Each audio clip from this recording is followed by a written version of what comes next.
When your teen starts storming as much as you're like, this sucks, right? And your brain is like, danger, danger, right? Abort, abort, abort. And you want to immediately shut it down, especially if just 3 seconds ago, they were this super cute little complacent, docile, like tween, I should say. And all of a sudden they're frustrated and they're angsty and they're pushing against boundaries and they're creating all kinds of conflicts around different perspectives. That can be really challenging. Trust me, I'm in it. I got 2 teenagers at home. Welcome to the Four Peaks Parents Podcast with Thomas Miller. Are you tired of your tweens, teens, and young adults' negative behaviors and poor choices holding you emotionally hostage, controlling your family, and ruling your life? If you answered yes, then you are in the right place. This podcast is a community for courageous parents just like you who come here to gain effective tools, skills, and take action so they can change their tween, teen, or young adult's life and improve their family's future.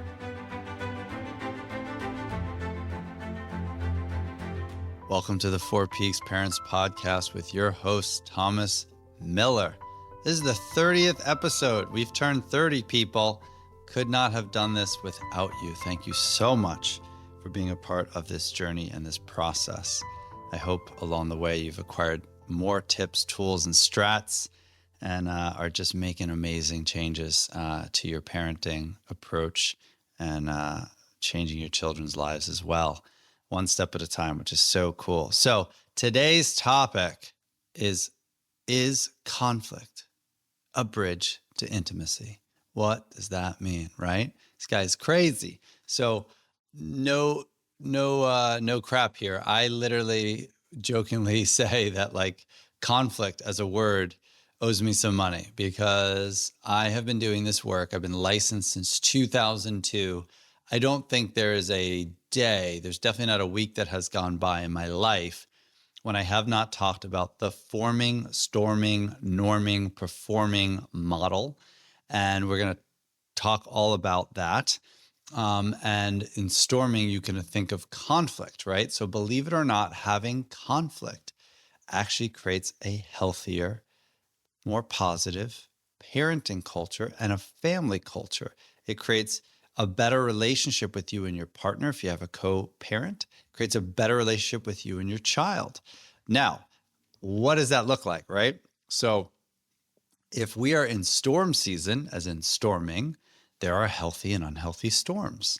So we're going to talk a lot about how do we navigate storms, right, or conflict, and help our children figure out how to better manage conflict as well.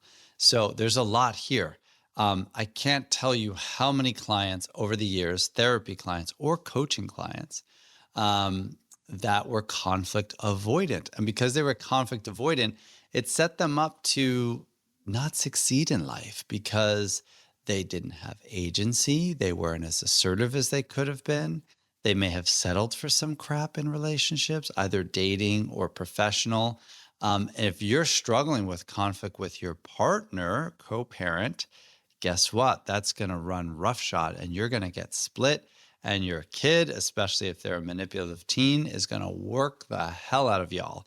If you are split about your young adult who's still sitting in your house and they're freaking 23, right? That's a problem too. So this whole episode is all about how do we move through the forming, storming, norming, performing phases. And that is a really cool model that was, I got to shout out, Bruce Tuckman, the late, great Bruce Tuckman, American psychologist who came up with this model in 1965, I believe. I know it was the 60s. And what's cool about this model is when you're in the forming stage, he was talking about group development, right? So when you think about teams in a company, you think about a sports team, you think about anything. Could be high school cheerleading crew, could be a Boy Scouts club. Could be whatever, right? A not-for-profit group, a church group, whatever. Every group goes through the forming, storming, norming, performing. They don't just perform. They're not just like, we're the best, right? They all arrive and they don't really know each other. They don't have that much in common other than maybe one shared experience. And it's unclear, like, kind of who's in charge and what are we doing? And then they start storming.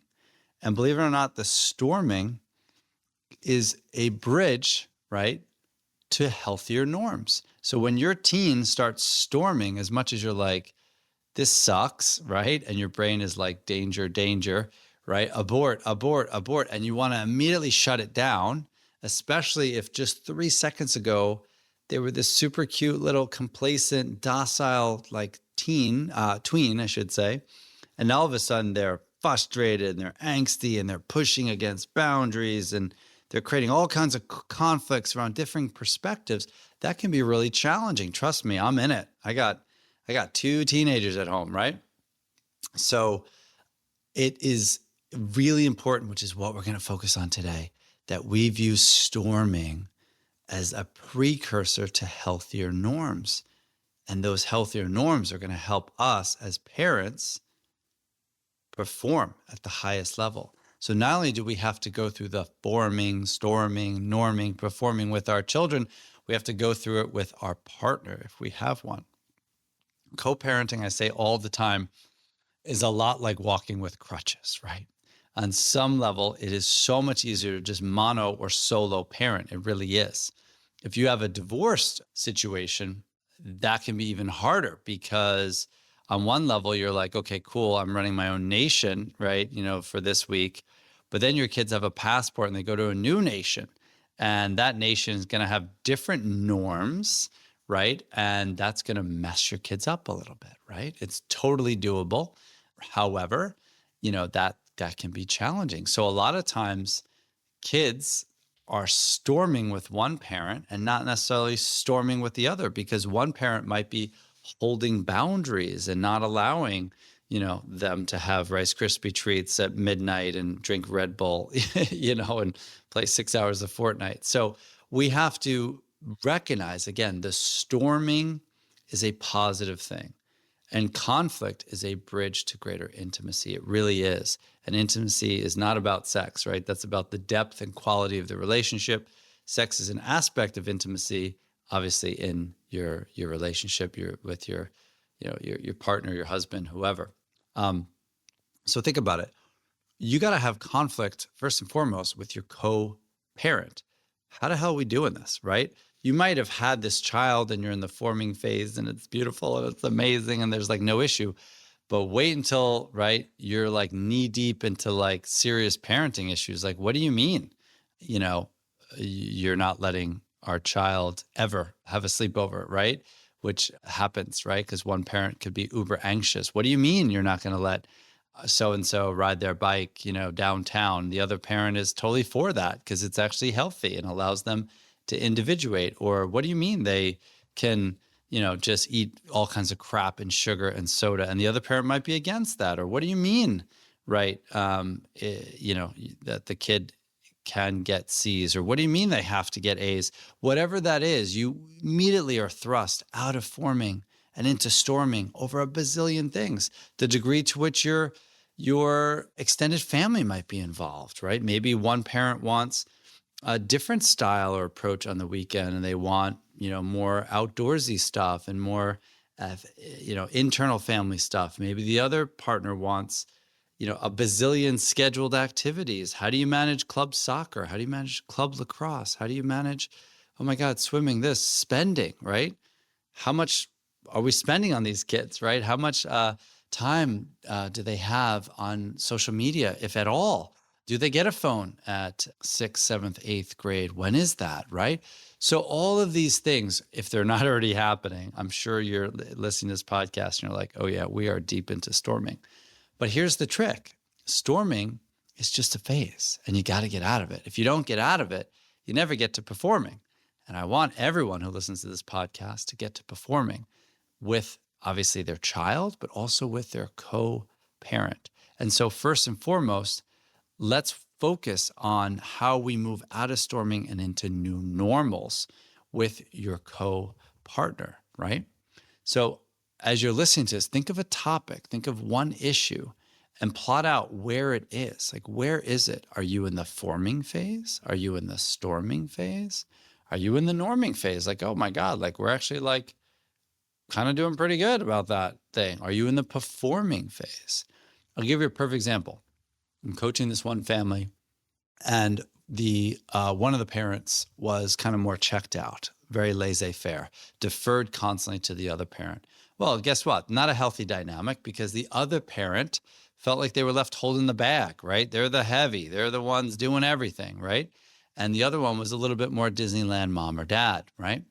And so that was not a great situation. And they kind of got formed there. That's where they were formed. So I've encouraged them through our, the Four Peaks Parenting Program, and during our sessions, as well as obviously there's tons of videos that promote healthy communication and help families have healthy storms amongst themselves as well as with their children, to start getting real. And thankfully, the one parent has been telling the other parent, when you take a laissez-faire approach, I feel hurt, abandoned, lost.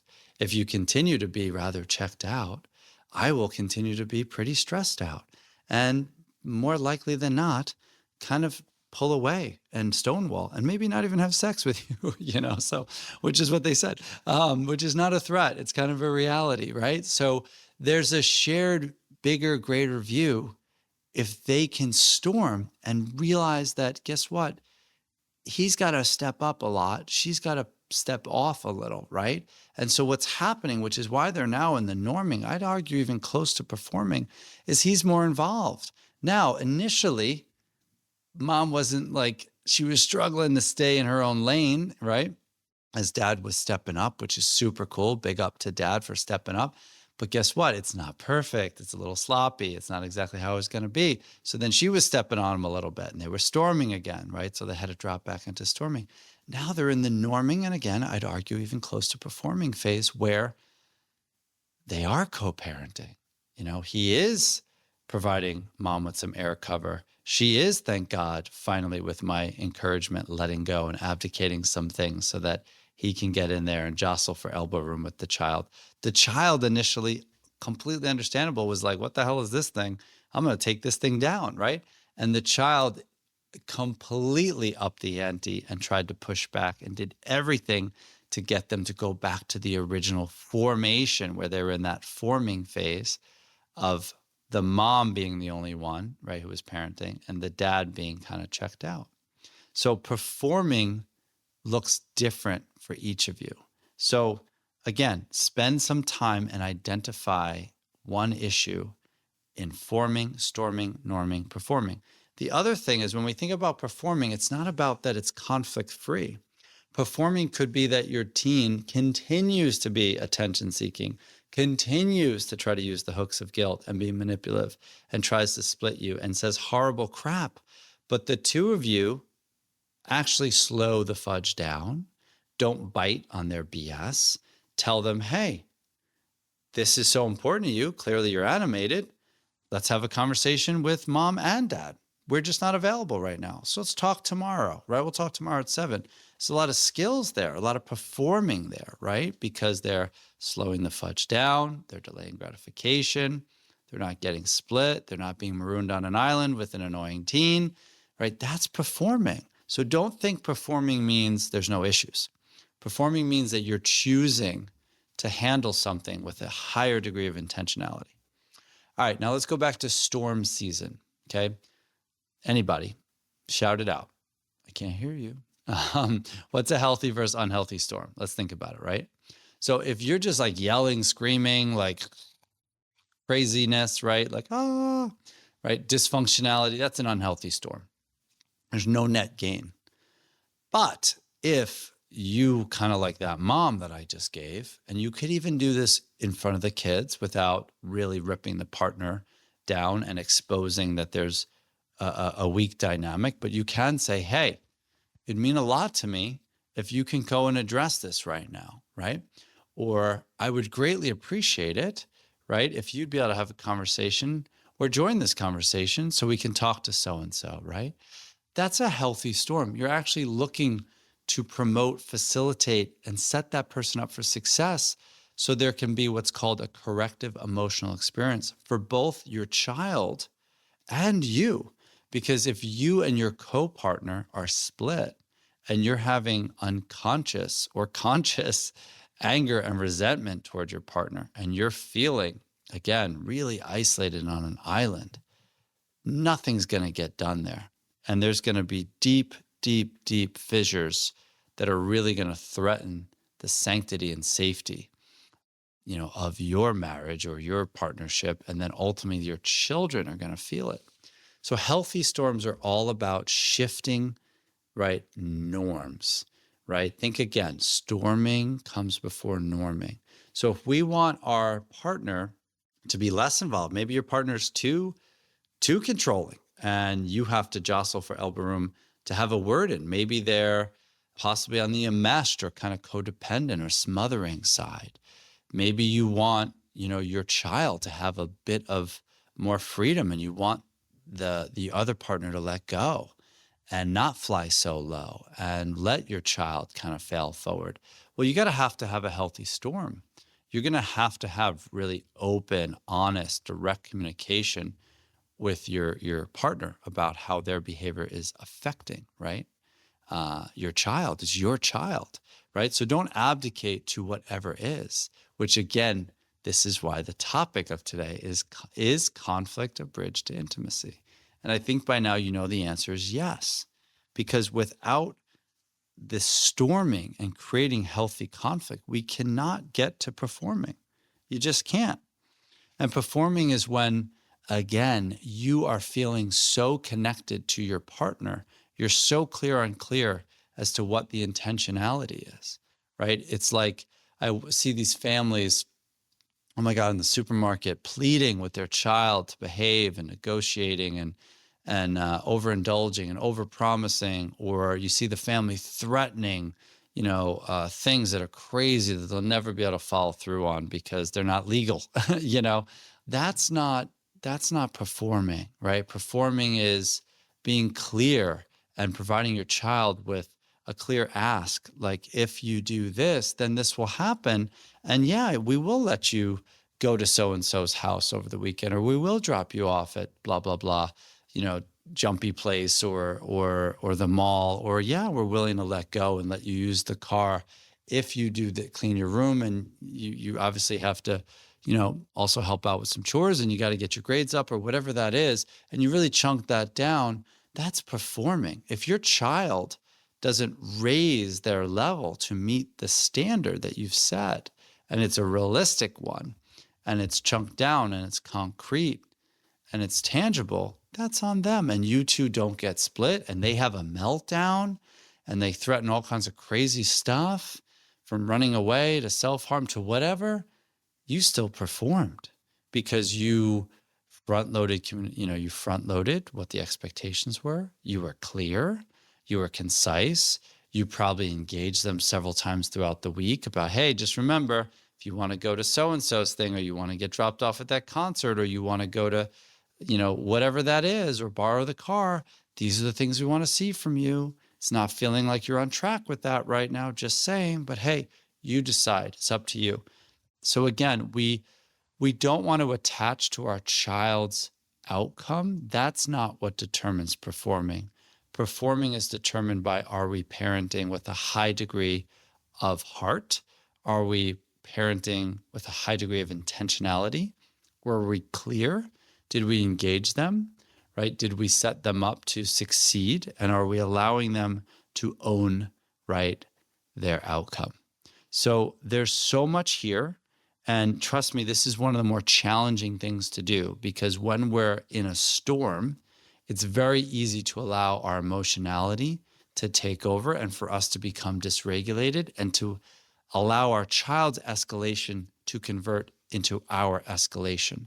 So it's so important that we're unflappable amidst our kids' storm. This is why the second peak of the 4 Peaks Parents program is called emotional mastery. And it really packs in how to help identify the emotions that are running roughshod all over us, and how we can buffer ourselves from these emotions that are uncomfortable: fear, insecurity, shame, anger, frustration, driving our parenting, right? Because if we're not careful, right, our child who has a PhD in button pushing will get us to join them in an unhealthy storm. And then guess what? We stay in that storm. So it's so important that we, A, take care of ourselves, B, we staff up with our co-partner and we talk about, look, it feels like we're in a storm, so just name it. And I love to create this new norm. I love for this to be a new normal. And we're not there yet. And it's going to take a little bit of time, but we got to leave this island. We can't just keep storming, because what's at stake is that we'll never get out. And then we don't get to this place of performing where together we present that united front and we are not able to be reactive. We are able to be not reactive, sorry. And eventually that will exhaust our kids' behavior. So this is what we're trying to do. This is how we're going to get there. And again, it's going to take compromise. It's going to take letting your partner, who again may be softer than you wish, be softer, but at least they're active and participatory. It may take you watching your co-partner parent a little bit harder or tougher than you wish they would. But guess what? The worst thing you could do is break the new norm of your symbiosis. So let that really begin to take form. And if you need a guide, right, to help you form, storm, norm, and perform, in essence, move through the storms better, please reach out. You can go to 4peaksparents.com and you can reach out. You can book a consultation. It's free. We can jump on a discovery call. You can learn more about the 4 Peaks Parents program, as well as multiple opportunities. I'm now so excited to offer an individual program, a group program, as well as video modules as well, right? So there's so many opportunities for families to get what they need and to get their family headed in the right direction. I hope this was helpful. I hope you have an amazing day. Please sign up for the newsletter if you haven't already. You can learn more about that through the website, and there's information in the show notes as well. Take care. Talk to you soon.